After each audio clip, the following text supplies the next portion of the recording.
Yes, people, what is happening? And welcome to another episode of Royalty Talks Boxing, proudly supported by Evolve Boxing Gym in Amersham, Hunters, Wetherby, and Forrestal and Sons. I'm Carl from Boxing Royalty, and I've got a very special guest, a good friend, a proud supporter of the brand, Andy Gill of Evolve Boxing Gym. How are you, mate? I'm all good, Carl. Really good, mate. Thank you. Good Christmas? I was under the weather, so I was laid up for 3-4 days, but I relaxed. It's probably the only way I put my feet up. With the dogs? With the dogs, yes, yeah. Brilliant, mate. I've seen them both. I can't wait to come down and meet them both. Definitely. Right. Let's just get straight into it. Obviously, look, people know you throughout boxing. You know, you've developed champions. You're involved in the amateurs, but let's talk about how you first decided to become a coach. I just wanted to help. Just wanted to help out. I went to loads of different amateur gyms. I think I started in Hayes, actually, many years ago. Hayes was in a concrete hut, and I started in there. Started helping, doing bits and pieces, and I just moved from club to club to club to club. I don't know, maybe about eight to 10 different clubs. And I just looked at what people done and how people done things. A lot of it I didn't agree with, bits of it I did. And I thought, you know, instead of having an opinion and doing nothing about it, have an opinion and do something about it. So I got this property. It's a two-story warehouse in Amersham about 6 years ago. 6 years ago. And that's when I think I'd done an apprenticeship with everybody else, just to learn the ropes and see how things were done. And, you know, and then I took it from there. So we speak about, obviously, your gym. I always stand by what I say. I think Evolve in Amersham is, if not the nicest gym I've ever been in. And obviously, like you just said, you bought that from the ground up. So how did that all happen for you? Because obviously, like I say, you've got the massive underfloor, you've got the big up the top. How did that all come about? I had a building company, and I ended up getting pretty seriously ill. I won't go too deep into it. I got cancer, and I laid there thinking to myself, I've got this building company, I've got employees, I've got money, I've got a nice house, got this, got that. But I wasn't happy. There was, you know, Andy himself wasn't happy. The building company brought happiness for everybody else. It brought me a lot of headaches, to be honest with you. But I wanted to give back because boxing had given me so much, and I wanted to give back. So I sat down with a good friend of mine, John Lay. He's actually the head of committee for the charity side of Evolve Boxing Academy. And we sat down, had a chat, and he said, you tell me what you want to do, and I'll back you 100%. And we both put a lump of money in, and we found this property. And it took me 7 weeks. I dismantled it. I had a couple of people help me, a couple of people come in and done bits. There was a lad called Daryl. My daughter Katie come in and helped me. And a few other people popped in, done bits and pieces for me, which, you know, I appreciated. But the majority of the work was done. 7 weeks it took me. And we've had probably in the last 6 years, maybe 5 or 6 different changes to the place, just updating it and, you know, getting it more and more, looking more professional. So what was it before it was a gym? Was it anything? Was it just an empty place? It was a testing studio for, there was a gentleman who was doing sound equipment for ITV. And he used to do, when the equipment broke down, he'd bring it here, test it, repair it, and get it back out. So downstairs was just full of testing rigs and walls, and there was about 4 toilets in here, and there was 2 kitchen areas downstairs. The staircase was in the middle of the building, and then I had upstairs was full of offices. So, you know, I originally smashed the whole of downstairs out, moved the staircase, just totally dismantled everything and rebuilt it. And then upstairs, I kept 1, 2, two of the offices, and I made one into a spinning room, one into a strength and conditioning room, and had two changing rooms. And that's what I've done with upstairs. And downstairs had some bags and a ring in it. It was very squashed, but you know. And now downstairs is all bags. Upstairs has been opened into one great big area, and we've got a full-blown ring here with which I'm sitting in at the moment. A couple of spotlights above it, and then we've got a strength and conditioning area, Pilates area, cardio area. Yeah, so it's a fully up and running gym now. Yeah, for people that don't obviously haven't been down there, it is big. I can tell you. What have you got downstairs? You've got 10 bags downstairs. 10 bags. Do you want me to run? Do you want me to walk around quick while you're on camera? Yeah, you can do a quick tour if you want to do a quick tour for us. Let's do. Let's take you. What I'll do is I'll reverse. I'll take you downstairs quickly. Show it to you. I won't bother reversing the camera because probably end up complicating everything for myself. So downstairs is spacious. Yeah, look at that, massive. Yeah. That's the whole of downstairs. And the staircase, which I'm going up now, was in the middle of the building. But obviously, you know, for practical reasons, I pulled it down and moved it. And then up here is, so you've got the ring, and you've got Pilates area over there, and then we've got a little bit of cardio stuff. Yeah. So that's basically it. Definitely, like I say, it's one of the nicest gyms I've ever been in, and obviously it's clean. You do everything yourself, didn't you? Clean, you wash the clothes, everything's done in the gym. Yeah, I got a washing machine. They pay pay for their washing power and stuff, and then after training they leave it all here. And I had loads of complaints from girlfriends. Loads of stink, the house stink, da da da da da. So I thought, you know what, just get a washing machine and wash them for them. So I usually wash them at night, hang them out.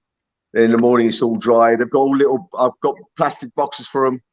So I wash it and tuck everything up, put it in a plastic box here. Right, old mummy I am. If you're listening, boys, next year for Christmas, yes, Mr. Duffy, hope you're listening. So look, let's go back. The gym's been built, it's ready to go. You now need to start bringing pictures in. What happened there? How did that work out? Well, start bringing people in? Yeah, how did that work? I started off, it was just amateurs.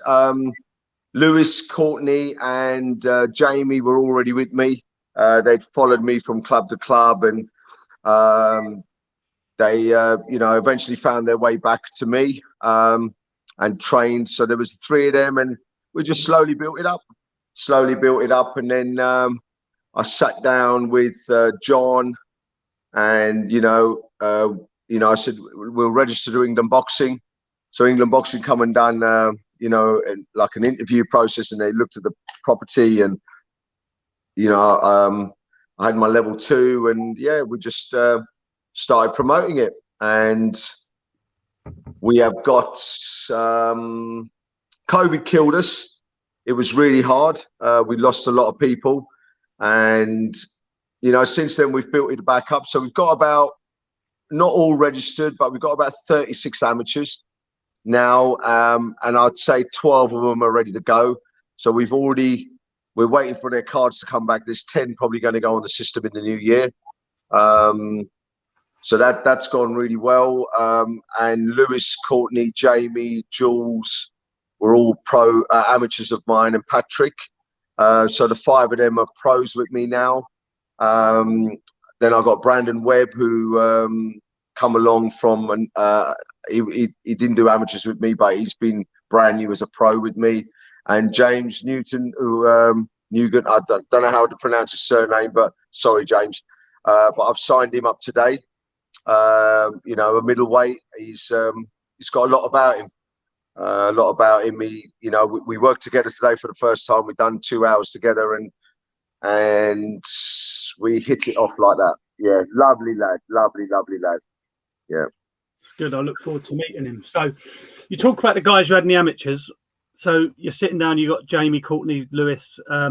How did that decision come when you said, right, let's go pro? How did that happen? Did they come to you, or was it your decision? They come to me. It was actually Jamie. So I had a couple of people come to me beforehand and wanted me to go pro, and I didn't really want to do that. I wanted to go with pro with one of my own, and no disrespect to any boxer who did approach me, but I wanted one of mine to be the first. That you build a rapport with these people. They become your children, and I was like the dad who wanted to back my child up, and I wanted to back one of them up. And Jamie said, look, I'm fancying it. What do you reckon? I said, no problem. That's what you want to do. And then Jamie turned over. His first couple of fights, he was lively, done really well. He's eye-catching. He's got a really good skill level. Then from there, I think the twins were umming and hawing about it. And then, Lewis said to me that, what do you reckon? Because originally it was Courtney, I think. Courtney, and then, then we and Lewis sat down, and then, they decided to go for the interviews, and they turned over. Then from there, I think it was Pat or Jules. Jules actually rung me up and said to me, COVID had happened, and that there was, what's going to happen with the amateurs. No one knew what was going to happen when COVID started. Everybody was lost. And she said, do you think I could be a professional boxer? And I said, you could be anything you wanted to be. I said, if that's what you want, I'll back you 100%. And I know the women's, boxing is very tight knit and small, and you can get up the ranks really quick. But she had 2 fights, and she's ranked number 18 in the world. Yeah, and you can't take that away from her, regardless of what anybody says. You cannot take that away from her. She's ranked number 3 in this country. I know there isn't a lot of girls in her division, but it's still big, and I'm proud of her. This is for someone who's had 4 amateur bouts, never boxed in her life. I think she got involved in boxing when she was about 20, 25, 24. Right. Yeah. We will talk about the journeys of the pros. I want to talk about, so when these turned over, and you don't have to answer this question because I know a lot of coaches probably wouldn't like to, but when you turned all these over as pro, who did you sit there and think would go the furthest before any of them had a pro fight?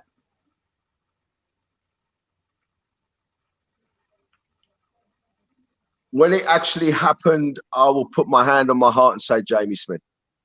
Mm-hmm. Jamie,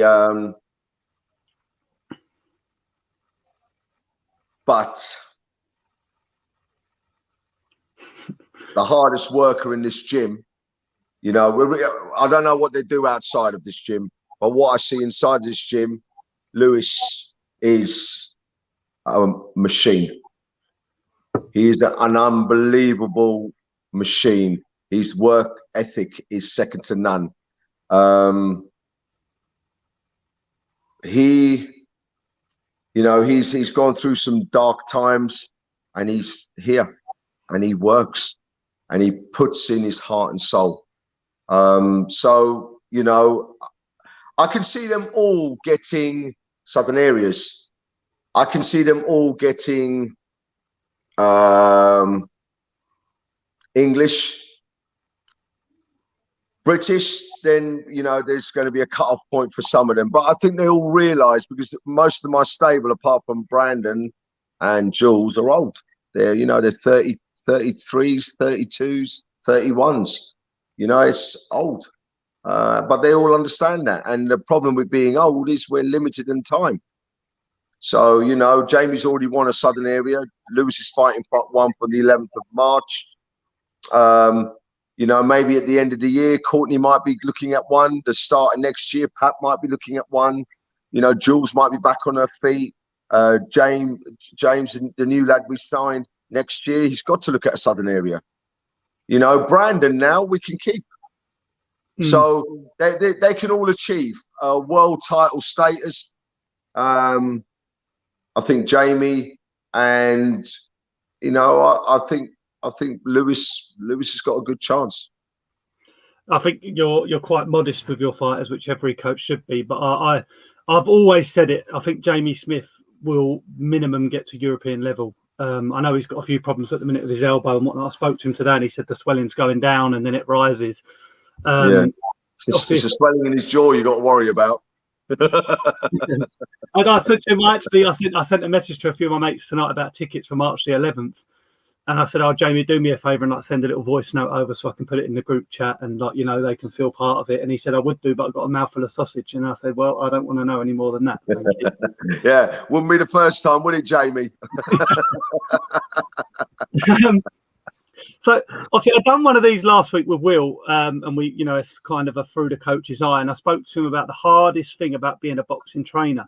His answer was adapting to different fighters' styles. Now, what would you say is the hardest thing about being a professional boxing coach?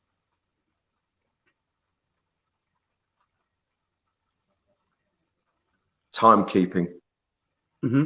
Elaborate. I hate people who are late. It annoys me no end. I find timekeeping disrespectful. Timekeeping, I don't give a damn. I don't like that. Teaching people different styles, that's what I home in on. I like new, I like different, I like adapting, I like tuning. You know, it's like James has come to me now. Am I going to change him? I'm going to tune him. I ain't going to change him. The things he does, I'm going to make them better. You know, because his style of fighting, from what I've seen from clips and bits and pieces, he's not bad. You know, there's things that we need to address, and we will, all in good time. But I think if you've got a set time to start your session and you're half an hour late and you come with a blasé attitude, I've wasted half an hour of my time.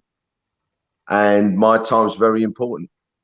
So how do you for your fighters? Sorry, how do you send them the day before and do you say, look, you're in the gym at this time tomorrow, or do you say, look, what suits you, what time? It depends who it is. Brandon's usually we stick to a time. He comes in a lot earlier than the rest of them. Lewis has got his set times. Courtney is usually later in the evening. Jamie is as and when. You know, Jamie might ring me up and go, look, I'm finished at 3 today. And then he'll turn up at 5, you know, so it's like 2 hours wasted. He's got really bad timekeeping. Jules is always reliable. She's on time, turns up when she's meant to. James today, he was actually 5 minutes early. Patrick's not too bad. You know, he usually turns up on time. But yeah, I like, because obviously I train one-to-ones and I train amateurs and I do classes. So I want to give my boxers 100%, and I can only do that giving them time when I'm not messing around with anybody else. And it's hard. It's hard to juggle it all sometimes. Yeah, my granddad was my best friend, and he used to take me to football every Sunday, and he always used to say to me, I'll pick you up at 9, and I'd say, we're not kicking off to 11, and he'd say, I'd rather be a minute early, 5 minutes, an hour early than a minute late. Yes, my sort of person. Yeah, my sort of person. When we and Chloe go on holiday, you know, we went to Tenerife a few weeks back, and I think our flight was at 6, and obviously we meant to be at the airport like 2 hours before, and I said, look, let's leave for Stansted at 2, get there at 3, fly at 5. No, let's leave at 3, get there at 4. And I'll be like, no, because then we're only leaving at an hour. She hates me for it. I'm one of them. I like to know what I'm doing when I'm doing it. So if I say I'm coming to London, my first question will be, what time are you there? And I will be there then. Do you know what I mean? I'm the same, mate. I can't stand lateness. I can't stand not knowing what I'm doing. And if someone misses me about, it's, you know, I get it a lot with fighters now. You know, look, I'm going to pay you this Friday, and then 6 weeks later they're fighting. I've still got their T-shirt Saturday, and they've never paid a dime. So I'm the same. I'm very regimental, rotated. Yeah. Organisation.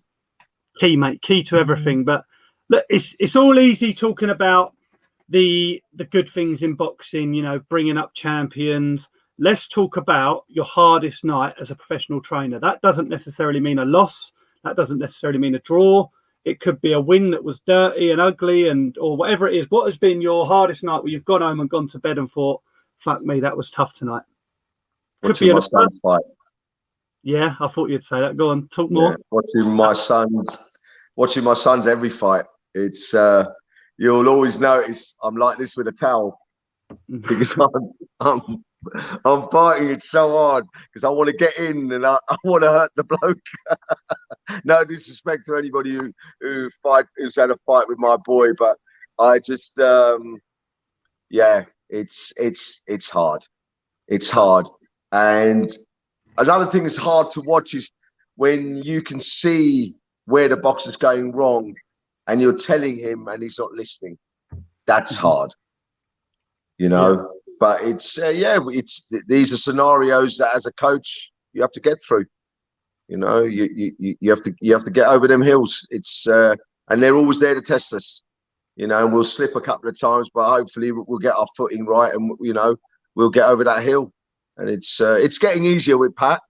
You know, it's getting easier to watch him. Jamie listens a little bit more now, where, you know, a couple of times Jamie he's got the blinkers on and it's like you're giving him an instruction. It's like he comes back, "What are you doing? I've just asked you to do this." "Oh, yeah. No, just do what I'm asking." "Oh," and then he wins the fight. And it's like, yeah, listen, you know, he'll take credit for it all, but yeah. Yeah, you do now see a lot of, you know, the father-son trainers. You know, one that comes straight to mind is McKinson and his dad. They train. Lucas Ballingall, Mikey's brother, he obviously trains, and they're fully fledged. So I'm not against it at all. You know, you look, there's couples in corners now. You look at Richard Farnan and Claudia. They're a couple and they corner each other, not each other. They do the corners together. Yeah, I think me and Pat could. I think we could be, you know, a good team. Me and Pat could be a good team. I think me and Lewis, we would be a good team. I think me and Jamie would be a good team. You know, and Jules helps me. Jules is a coach in the amateurs. So is Lewis. So is Jamie. But Jules helps out, you know, coaching wise and that. You know, and she's got she's got good knowledge. You know, she's switched on and she's learning all the time, which is brilliant. No, it's good. So on the flip side of the negatives, your proudest moment as a professional coach.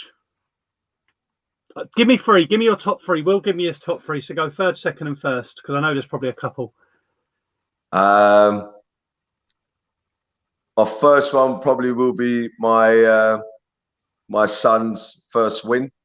Mm-hmm. My second one would be Jamie's Southern Area title. My third one would be when Lewis fought on the BBC. Yeah, that was on the iPlayer against Mark Butler.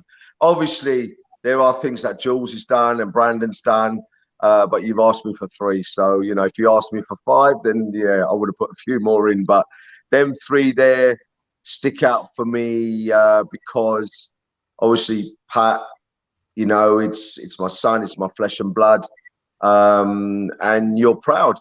I'm proud of them all, but you know, it's a little bit different when it's your child. Jamie, you know, the Southern Area title within 7 fights.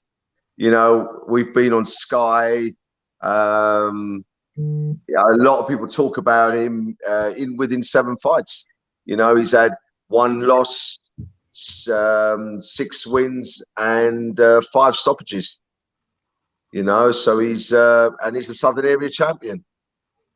So yeah, that was winning the first belt is a very, very proud moment. And the reason Lewis sticks in mind because he went on BBC iPlayer and he performed. The lights didn't get to him. The whole event didn't get to him. He absorbed it all and he performed like a true athlete. And that's why that moment sticks in my head. And he wasn't well in the build-up to that fight, was he, Lewis? No, he had a cold for 4 weeks and couldn't run.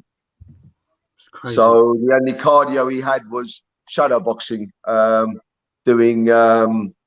We'd do 10 rounds of shadow box nearly every day, and that was the only way we could get his fitness up.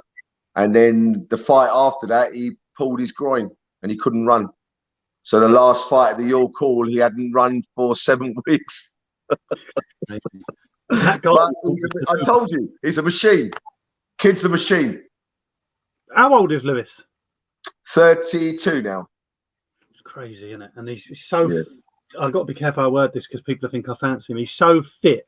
Yeah, he is. He is. He is. He's dedicated.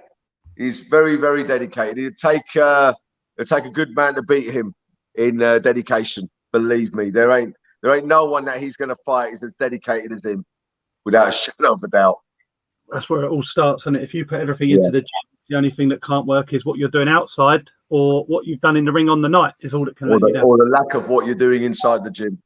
Exactly that. So let's move on to the stable now then. So obviously we'll start, like you said, with Jules. She's had 2 fights. She's had a tough year with injuries, though, hasn't she? Yeah, she's displaced her kneecap, and then the fat pad, there's something to do with that. So it has hindered her from running, walking, shadow boxing. She has seen probably 4 specialists now. There is a little bit of light at the end of the tunnel. She started shadow boxing the other day, only a small amount, I think about 2-3 rounds. She done a little bit today. She's doing a lot of rehab work, so she's getting there. She's getting there. So we just check it month by month, and we see how we're playing along month by month. But at the moment, there's a little bit more light at the end of the tunnel now. So hopefully, at the end of Jan, that tunnel opens up a little bit more, and there's a bit more light, a bit more understanding, and we can maybe start fixing dates for her. Do you have a rough idea of when you want, ideally, she could fight, or is that not? I'm hoping within the next 6 months. Mm-hmm. That's what I'm hoping for. I see her fight, actually. I see her fight on the Jack and Paul undercard on March the 12th. I think she boxed, didn't she? She did, yeah. She sells quite a few tickets, doesn't she, Jules? She does, yeah. She does, yeah. Yeah, and she puts on a good performance. She's lively. It all goes out the window. It's like, come on in. I remember the first time she was really nervous in her debut fight, and we were at the York Hall, and we were at the staircase, and I'm going, right, just use your jab, double the jab up, treble the jab up, keep your backhand tight, chin down, plenty of head movement, keep popping the jab. When you see the opening, throw the backhand to the chest, get your distance right, and then start opening up slowly but surely. And I said, stay composed, stay relaxed. If you make a mistake, don't panic, go back to the center of the ring and we'll start again. And I've given her a bit of water, stuck a gum shield in, she spoke to the ref and everything. And then she's come back to the corner. I put my arm around her and I told her, I said, stay safe, I love you dearly. And I said, just go and do the business. Are you ready for this? And she goes, I'm going to. And that was it. And I was going, jab, put your hands up. And she went mental. And then when she finished, I said, what was that about? She goes, I just lost control. Everything had to go. But bless her, yeah. Put on such a good performance that night. Such a good performance. Yeah, I was very proud.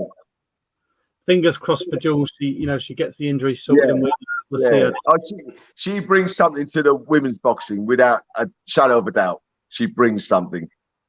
Yeah, well, I've seen her fight, and hopefully, like we say, we see her back out soon. Yeah. So then we go on to, you spoke about already, your son Pat. What is he now? He's 3-1, 1 draw. Yeah. 3 wins, 1 draw. He is back out on the 11th of March. Mm-hmm.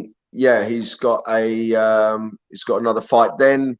He is working with me. He comes down and spars at the club, and he does a few bits and pieces with me. But he's mainly working with a gentleman called Mickey Lloyd. So I think travel, father and son relationship, and all the rest of it. You know, and I can't. I'm not going to handcuff no one to this gym. You know, I know what this gym's about. I know what this gym produces. I know the sort of person I am, and I know how much I'm dedicated and how much I give. And I can't hold no one here, not even my son. And you know, it's hopefully it's going to work out better for him. You know, as long as it improves his boxing, and he brings, something different to the table. You know, I'm not going to stop him doing that. That's totally down to him. I mainly with Pat, I try and work with keeping him relaxed, keeping his hands flowing, try and keep him loose. You know, he likes to get stuck in, and you know that's all right in your first couple of fights, but if you're looking for them later rounds, you know, you want to conserve that energy, and you need to stay relaxed to do all of that. So I concentrate on all of that, and then you know I think Mickey does certain combinations with him, and you know he sprints and all other little bits and pieces. So yeah, he's mainly with Mick now. A good performance last time out for Pat, though. In that, Yeah. I think you know he's you know he's found his footings. You know he's started to find his rhythm. You know, and maybe going to Mick has helped him along with that. You know, maybe him being out of Evolve has helped him with that. Maybe him not being around me so much has helped him with that. But if it works, you know what? I'm all for it. I'm all for it. Yeah, 100%. Hopefully a good year for Pat. We move on. Brandon Webb. Now, this is quite a fascinating story, Brandon. Brandon has got no amateur background, has he? I think he has a very small amount. I think he's had about 7 fights, 7 amateurs. He's had a lot of white collar. And if you ever interview Brandon, he'll tell you what I said about him. Yeah. He come along to me. Steve Goodwin brought him along to me, and I met him. And you know, Steve, I think a lot of Steve and his family. I get on well with all of them. They're good people. Steve brought him down, introduced me, had a chat with him, started training him, and you know, yeah, he's raw. He's got a lot to learn, and you know, I've worked with him and started improving things and seen little changes in him. And then one day I thought, you know what, let me just have a little look up his name. And I was looking up his name, and this video come up on YouTube, white collar fight. And I had to ring Brandon up and tell him to take it down because it was, I was in fits of laughter. It was, I don't know what it was, because a couple of people after his first fight come up to me and said, flipping, oh, Andy, that's a dynamic change. Like, we remember Brandon from old. And then I realized what they were going on about. Yeah. So, but, you know, it's for me, it's lovely because I like it when people are raw. I like it when they don't come here and they think they know everything, and they're willing to learn, you know. And yeah, he's done really well, really well. He's improved so much. A long way to go, and he'll tell you himself. And I'm not going to beat around the bush. He's got a long way to go, but he has got the magic thing on his side, age. Mm-hmm. So you know, he's yeah. Jack speaks highly of how far he's come on in just a short time that Jack's obviously been coming down the gym. I remember, I haven't really seen Brandon in training. I think you've been down there a couple of times sparring when I've been down there. But I do look forward. When's he next out? I know he's just had a nose operation, hasn't he? So it's... Yes, yeah. So it's either going to be the 4th of March or might swap it over with Courtney, who's the 25th of March. He hasn't been back in the gym yet because they had to have a 2-week period where the nose had to settle. It's going to be very close, very, very close. But when he comes in, we'll assess it. I'm probably going to punch him on the nose. Give him one of them. How's that feel? It's a nasty operation. I can tell you, I had that done last year, and the recovery, I think he's 2 weeks. 6 weeks. Yeah, so he a couple of weeks ago, didn't he? And then first 2 weeks of torture. You can't breathe, you can't touch your nose. It's horrible. Yeah. well, my nose is a lot bigger, so it must have taken a lot more healing. But let's not do that. There's too much in there. Now we go on to the twins in boxing. So we start with Courtney. Obviously, he boxed on November the 19th and all. How would you assess his year just gone? He's had a lot of personal things to deal with. He got married, then he had his honeymoon, and then he had moved. There was a lot going on, so he didn't really train. He wasn't really here. Probably most of the year he was missing. He had one fight, so we've got him up to number 3. The next fight, his weight's been completely dropped. He's going down. I personally believe he's 61.5 kilos, 61 kilo fighter. He likes to fight at 64 because he's lazy, and it's hard work to get the weight off. And so we've got a proper dietitian involved, and I've told him he's not fighting at 64 no more. So his next fight on the 25th of March, he's fighting at 62 kg. We'll aim for around that 61 and a half. So yeah, I'm hoping the end of the year we might have a challenge for a southern area. That's what I'm hoping for. He's at number 3 now. We can get him up to number 6, number 7, and then put ourselves forward. It's this. Hopefully someone's out there and he's eligible for it, and that's what I'm looking for the end of the year. Happy days. Well, we wish him the best. And then his brother.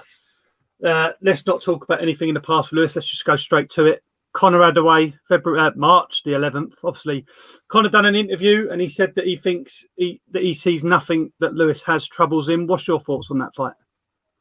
March the 11th is going to be interesting. I love it when boxers underestimate. No one's really got an opinion about Lewis because he's had 6 fights. What are you going to learn in 6 fights? Has Conor done any rounds with Lewis? No. Go in the ring and do 10 rounds with Lewis, Conor. Any day you want. And when you finish the 10 rounds, you're going to get out and you're going to go, wow, that's what the fuss is about. Yeah, his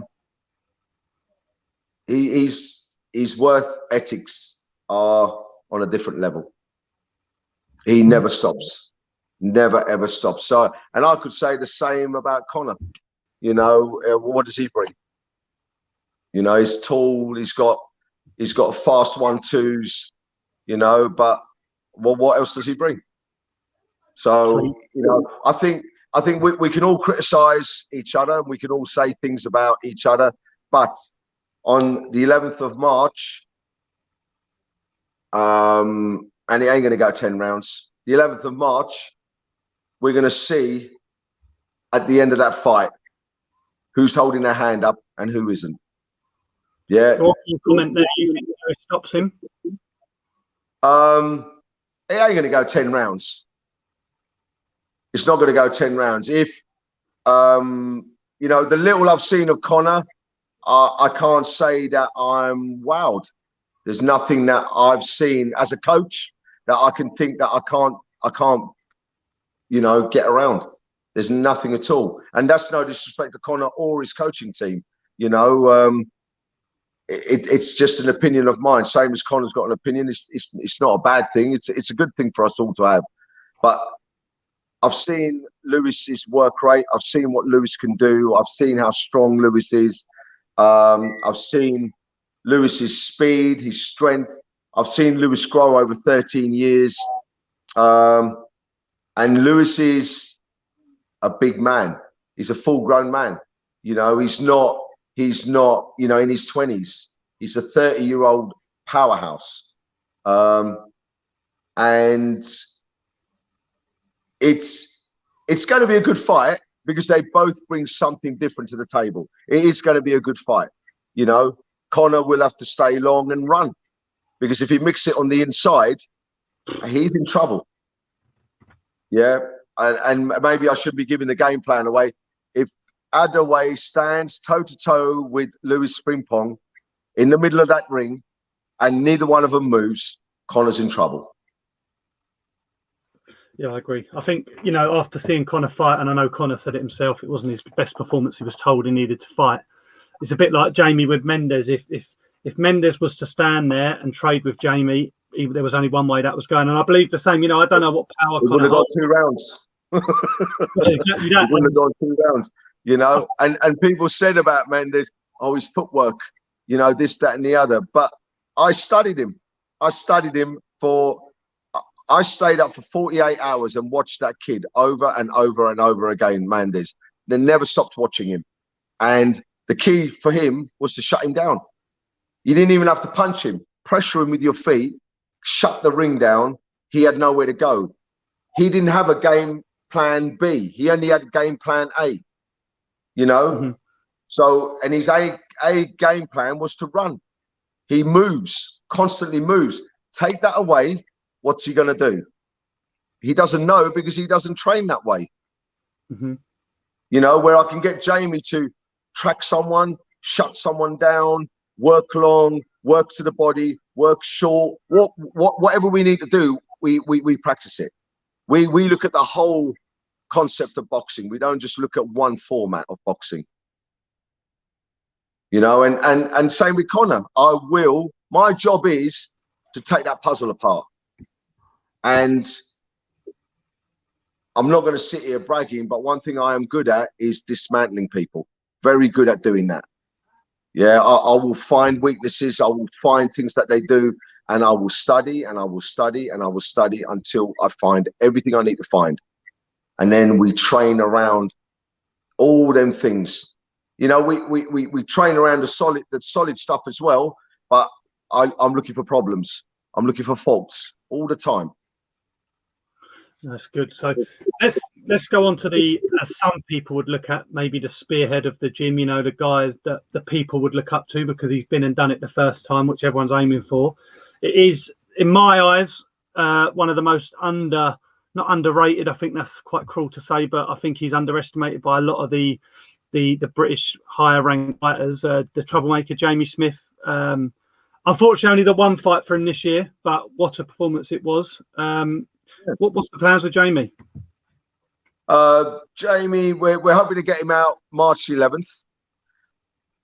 Not quite clear on what it is at the moment. We're looking at loads of different options. So, you know, I'm leaving that down to Steve Goodwin to come up with a plan for us. We've told him the directions we want to go in and what we're hoping for. But it's the unfortunate thing with boxing is timing. Who's vacant, who's not, you know, what belts are there, who's willing to fight who. There's a lot of politics. So at the moment, you know, we could potentially defend the southern area. We could fight for the English. It might just be, you know, just a norm. We might just have an 8-rounder. We don't know. Obviously, I'd like him to fight for the English. I'd like him to fight for the British. I'd like him to fight for a Commonwealth. And I don't want to spend too much time idling, you know, but that's down to Jamie as well. That's, you know, that's down as much to the fighter. As a coach, you know, I'd have him fighting all the time and throw whoever in front of us and I'll have him ready to fight him. But if the fighter doesn't want to do that, then there's nothing I can do about it, you know. But the unfortunate thing for Jamie is time. Mm-hmm. You know, he's 31. We haven't got forever. So we have to take the opportunities and we got to run as fast as we can. But titles is what we're looking for. Like, you know, home stuff, you know, yeah, not a European or anything, but all the, you know, the British titles is what we're looking at. Yeah, I don't personally, you know, anyone at British title level or below, I don't think there's anyone that if you give Jamie 10 weeks, he could go in there and look out of place with. You know, I think he could get in there with the wow. Yeah, if Jamie is, if he gets a good camp behind him and everything runs smoothly and there's no issues and problems with anything, in 10 weeks' time, Jamie could fight anybody in the top 4 in Britain. And I would not worry in the least. You know, not worry. I think he could hold his own against any of the bottom four and below. You know, Yeah, I think he could hold his own. Yeah, 100% agree. I look forward to obviously seeing him fight March 11th. I know there's a few of us coming down to see him, and obviously Lewis. Pat's on the same night. Yeah, yeah. So let's just speak briefly. You said earlier James Nugent, new signing. What did you say was middleweight? Yeah. Yeah, about 72 kilos. Yeah, he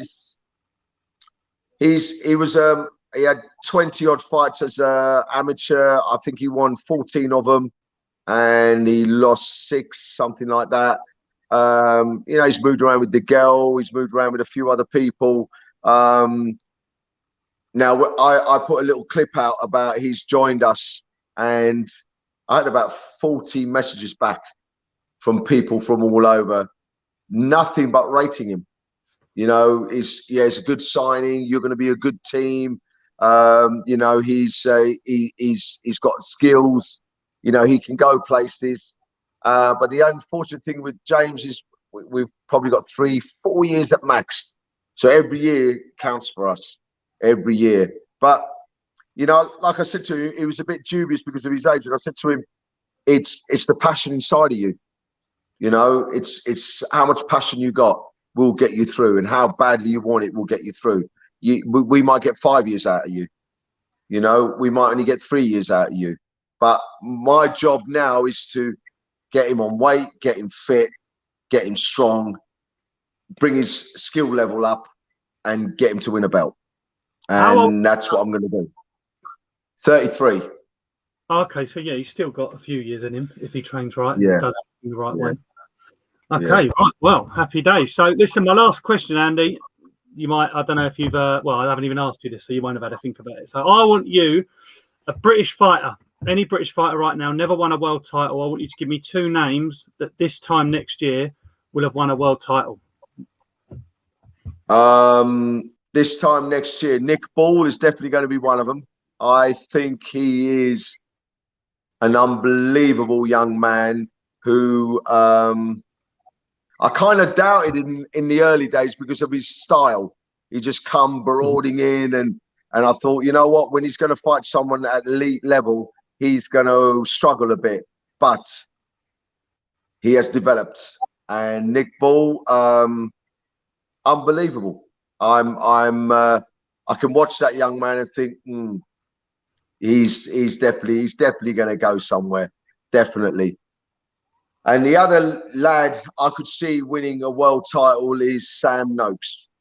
I speak to Sam on a regular. You know, we text to each other. I've known him since the amateurs. He fought Courtney a couple of times. What a lovely young man, and the way he works, the way he puts everything to 100% with everything, and I think he could be a world champion next year. So they're the two. They're the two. No, you can't really argue with it. I've given my one, so there's no point me going back over it. There's loads out, do you know what I mean? Like someone said to me, although he's already won one, Joe Cordina, but obviously I think he'll win when he goes back to the rematch. Andy, a quick any thank yous, sponsors? Yeah, I just want to say, Michelle. So this is my team in the pros: Michelle, Fabrice, Eva, Jack. Yeah, they're all 100% all involved with the pros, and I thank them very much because they back me, they help me. And then I'd like to say a big thank you to Dean, Michelle, Jules, and Brandon for helping me out in the amateurs. You know, they're all them names I shouted out. They're brilliant people. They're all 100%. They back me and help me, and they help the community of our club grow. And the other 2 people would be John Lay and Deirdre Lay. They're in charge of like the committee for the charity for Evolve Boxing Academy, and 2 absolute angels. I wouldn't be sitting here right now if it wasn't for them 2. You know, and just all the people who support us. as a charity, all the people who buy tickets, all the people who come to the Keep Fit classes and buy tickets and help out, and the community here is just unbelievable. There's about 200 people, and it is probably the tightest family I've ever been involved in. Mm-hmm. Yeah, 100% agree. Obviously, we had the Christmas party a few weeks ago, some silly dancing and stuff like that. I love it. Wasn't me. Well, I've got video footage, so one day that will come out. So maybe, I think if Lewis wins the Southern Area title, that video might come out. We'll get it on the screen somewhere, something like that. But mate, listen, it's very good to sit down and obviously run over the fighters and see things through the coach's eyes. So mate, I thank you for jumping on. Pleasure. And to everyone who's watched, thank you very much, and I will see you next week for another episode of Royalty Talks Boxing.